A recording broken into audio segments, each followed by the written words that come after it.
If I perish and I'll perish, నేను నశించేదను. అక్కడ ఉపయోగింపబడిన పదం ఏంటంటే అబాద్. ఆబాద్. ఈ ఆబాద్ అని అంటే టు లూజ్ వన్ సెల్ఫ్. ఇక్కడ ఎస్తేరు మొదటి సంవత్సరం 2వ అధ్యాయం చూడండి, 3వ అధ్యాయం చూడండి. 3వ అధ్యాయం 7వ వచనంలో అహష్వేరోషు ఏలుబడిలో 12వ సంవత్సరం నీసాను మాసం. నీసాను అంటే హీబ్రూ క్యాలెండర్ లో ఫస్ట్ మంత్. మనకి జనవరి ఎలాగనో వాళ్ళది ఫస్ట్ మంత్ నీసాను. ఈ నీసాను మాసంలో హామాను ఈ దుష్టచర్య చేశాడనమాట. పూరు అంటే చీట్లు. హామాను పెద్ద పన్నాగం యోచించి ఇదే 12వ సంవత్సరం నీసాను మాసమున 12వ వచనం చూడండి. మొదటి నెల 13వ దినమందు, మొదటి నెల నీసాను మాసం 13వ దినమున వ్రాతగాండ్రను పిలిపించి 127 సంస్థానాలలో ఉన్న యూదులందరూ చంపబడాలి. ఎందుకంటే వాళ్ళు రాజద్రోహుల కింద ఎంచబడతారు. రాజుకు నమస్కరించట్లేదు కాబట్టి రాజద్రోహుల కింద ఎంచబడతారు. మొదటి నెల 13వ దినాన, ఏది ఎన్నో సంవత్సరం, 12వ సంవత్సరం మొదటి నెల 13వ దినాన ఆ మాట రాయించాడనమాట. ఆ మాట రాయించిన తర్వాత 4వ అధ్యాయంలో ఎస్తేరు ఉపవాసం ఉంది. ఎన్ని రోజులు ఉపవాసం ఉంది? 3 రోజులు. 3 రోజులు ఉపవాసం ఉండి ఎస్తేరు ప్రార్థన చేసి రాజు దగ్గరికి వెళ్ళిపోయి, రాజుని డైరెక్ట్ గా విషయం అంతా చెప్పకుండా, ముందే చెప్పుకున్నాం కదా, 7 పనికత్తలు ఇవ్వబడ్డారు. పరిశుద్ధ ఆత్మ 7 కార్యాలకు సూచన, 7 వరాలకు సూచన, 7 ఆత్మలకు సూచన. ఆ 7 పనికత్తెలు కూడా, ఒకరు బుద్ధి వాక్యం అయితే, మరొకరు జ్ఞాన వాక్యం అయితే, మరొక 3వది విశ్వాసం అయితే, 3వది ఆత్మ నింపుదల ప్రత్యక్షత అయితే, మొత్తం 7 రకాలు ఉన్నాయి. వాటిల్లో ఆ బుద్ధి వాక్యం, జ్ఞాన వాక్య వరాలను బట్టి డైరెక్ట్ గా చెప్పకుండా ఆమె జ్ఞానయుక్తంగా మాట్లాడుతుంది. నేను రాజుకు ఒక విందు చేశాను, మీరు రావాలి అని. ఫస్ట్ రోజు విందు చేస్తుంది, అప్పుడు ఏం చెప్పలేదు. మళ్ళా 2వ రోజు విందు చేస్తుంది, అప్పుడు చెప్పలా. మళ్ళీ 3వ రోజు విందు చేస్తుంది, ఆ రోజు చెప్పిందా చెప్పలేదా? 3 రోజులు 3 రోజులు ఉపవాసం ఉండింది. 3 రోజులు వెయిట్ చేసి 3వ రోజున చెప్తుంది. ఇది ఎప్పుడు జరిగింది? ఏ నెలలో జరిగింది?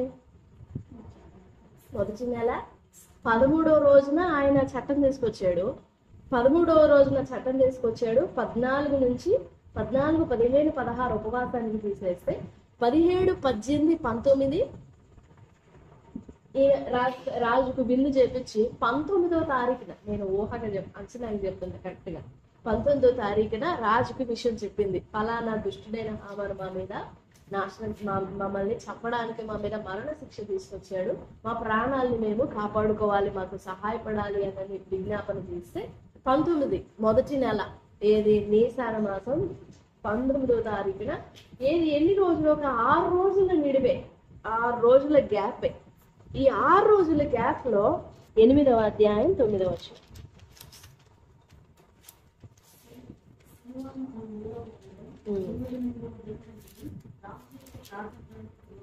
అది ఇప్పుడు ఇది ఎస్తేరుకోవాలన్నమాట. మొదటి వ్రాతగాండ్రు పిలువబడిన మొదటి నెల నీసాన మాసం 13వ రోజు ఏమో హామాను పిలుపు, వ్రాతగాండ్రు రైటర్స్ ని పిలిపించాడు. ఇప్పుడు ఎస్తేరు మరుదుకాయలు పిలుపు. ఇది ఎన్నో నెల? సీవాను మాసం 3వ నెలలో 23వ దినమందు. ఆ రోజు కల్లా రాజు, రాజ్యాధికారం, సింహాసనం, మొత్తం రాజ్యంలో ఉన్న చట్టాలన్నీ కూడా మొత్తం ఒక్కసారిగా కొలగొట్టబడ్డాయి. 3వ నెలలోనే ఆ చట్టాన్ని, మరణ శిక్ష అనే చట్టాన్ని తిప్పికొట్టేసింది. ఎన్ని నెలలు పట్టింది? సాధారణంగా ఇప్పటి వరకు కూడా ద మోస్ట్ క్రూయల్ చట్టాలు ఏమైనా ఉన్నాయి, రాజులు కాదు, పనిష్మెంట్స్ కాదు, చట్టాలు, క్రూయల్ చట్టాలు ఏమైనా ఉన్నాయి అని అంటే అది ఇదే. బబులోను రాజు కంటే కూడా క్రూరమైన చట్టాలు మాదీయ పర్షియా దేశంలో. ఈ క్రూరమైన దేశంలో ఈ చట్టం మార్చబడాలి అని అంటే అసలు ఇంపాసిబుల్. రాజే చెప్తాడు, నా ఉంగరం పెట్టినా కూడా నేను రాసిన చట్టం నేను వెనక్కి తీసుకోలేను.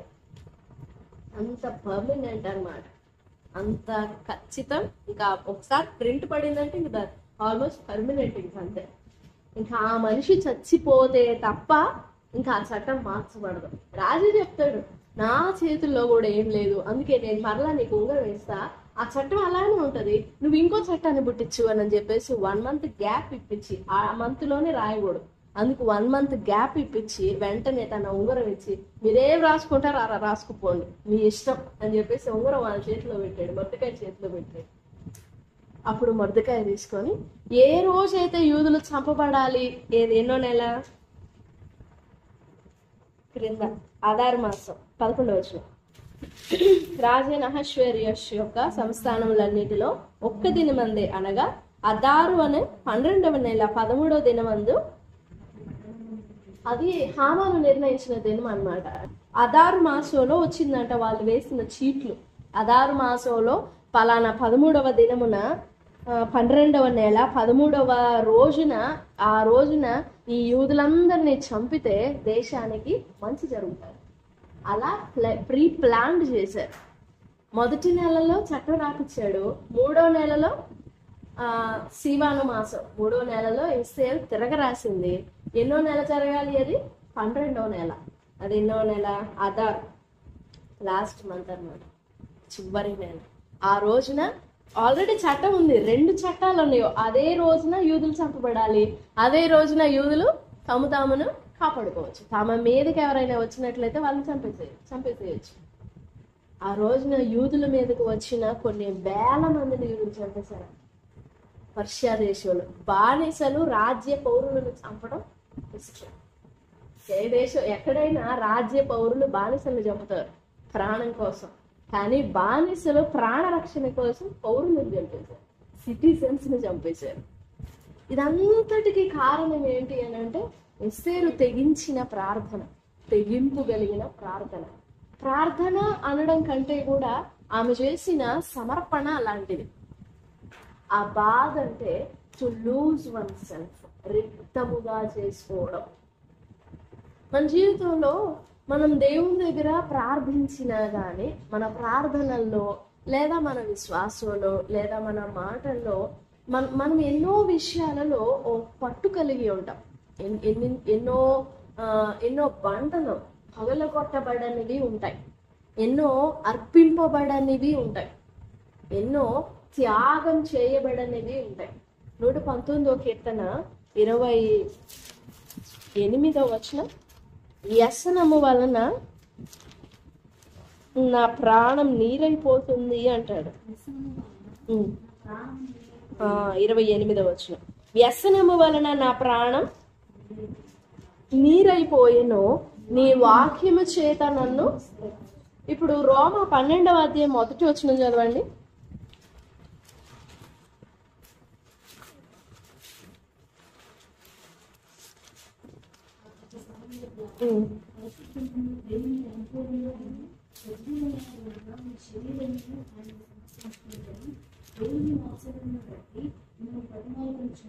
సమర్పించుకోవాలి.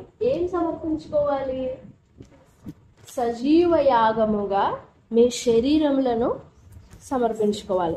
ఆ వచనాన్ని 119:28వ వచనంతో కంపేర్ చేసి చూస్తే, వ్యసనము వలన నా ప్రాణము నీరైపోయాను. వ్యసనం అంటే ఏంటిది? ఒక చెడు అలవాటే కాదు వ్యసనం అంటే, లేదా చెడుతనమే కాదు వ్యసనం, లేదా చెడుతనానికి బానిస అవడమే కాదు వ్యసనం అంటే. బైబిల్ భాషలో చెప్పాలంటే, బిబ్లికల్ వర్డ్ లో చెప్పాలి అని అంటే, వ్యసనము అంటే దేవుని ఎదుట, పరిశుద్ధుడైన దేవుని ఎదుట మనలో నుండి అర్పింపబడనిది, మనం అర్పించనిది, అంటే మనం దేవునికి తెలియకుండా, దేవునికి ఇవ్వకుండా, దేవునికి అర్పించకుండా, దేవుని ఎదుట నలుగగొట్టబడకుండా ఏదైతే మనం దాచుకుంటామో అది వ్యసనం. నా మాట అర్థమవుతుందా? ఏంటి వ్యసనం అంటే? దేవుని ఎదుట అర్పింపని తలంపైన వ్యసనమే.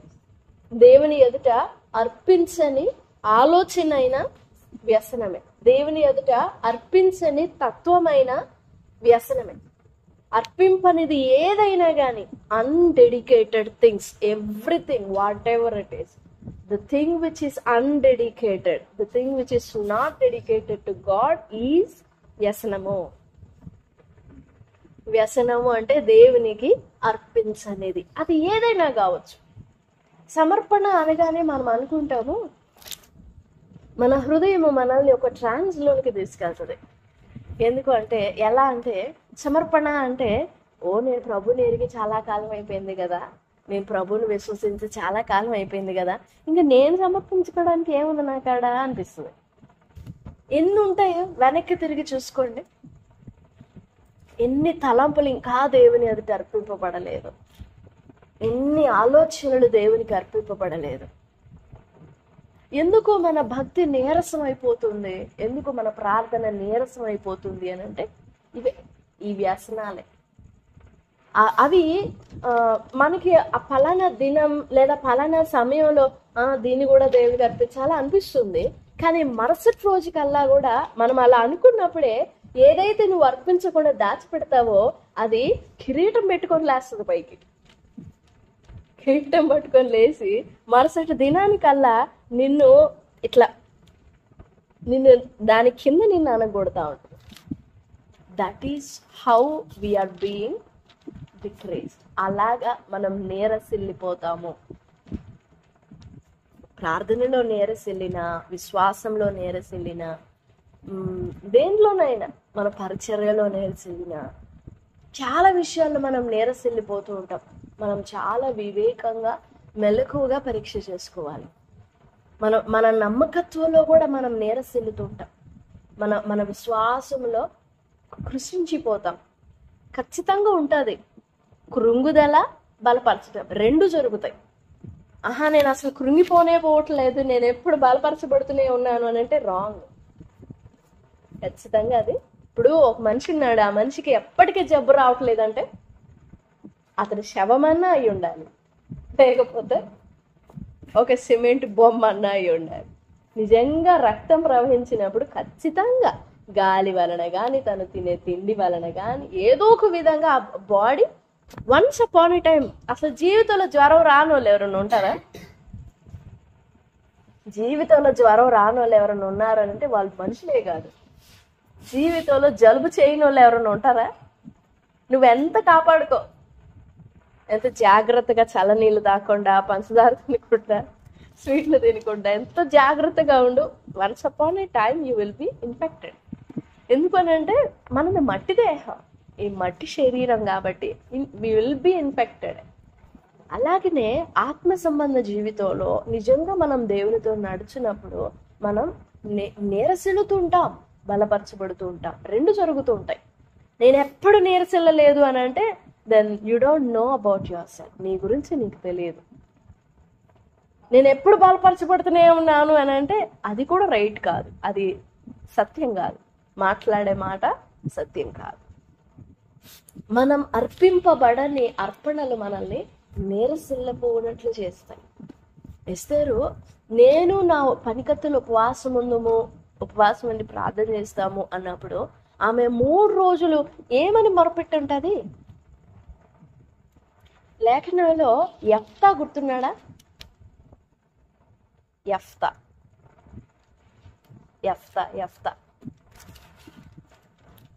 గుర్తున్నాడా? యుద్ధానికి పోయేటప్పుడు ఒక మనవి చేసుకుంటాడు, దేవా నేను యుద్ధానికి వెళ్ళినప్పుడు నాకు గనుక నువ్వు అక్కడ జయమిస్తే, నేను ఇంటికి వెళ్ళినప్పుడు నాకు మొట్టమొదటి ఎవరైతే ఎదురుపడతారో, ఏం ఎదురుపడుతుందో అది నీకు బలిచ్చేస్తా. గుర్తున్నాడా యెఫ్తా? చాలా సంవత్సరాల క్రితం. గుర్తున్నాడన్నా? యెఫ్తా కుమార్తె. సరే, యుద్ధంలో జయం పొందుతాడు. జయం పొందుకొని చాలా సంతోషంగా వస్తాడంట ఇంటికి. రాగానే ఎవరు ఎదురుపడతారు? ప్రేమించే కుమార్తె ఎదురుపడుతుందంట. నాన్న జయం పొందేవా అనుకుంటా. అప్పుడు ఏం చేయాలి? ఆ అమ్మాయి మీద కొప్పడాలా, ఏడవాలా, చేసిన ప్రమాణం మీద తిట్టుకోవాలా, తనను తాను తిట్టుకోవాలా, ఆ అమ్మాయిని తిట్టుకోవాలా, దేవుని తిట్టుకోవాలా, ఎందుకు రప్పించావా అమ్మాయిని అన్నట్టుగా.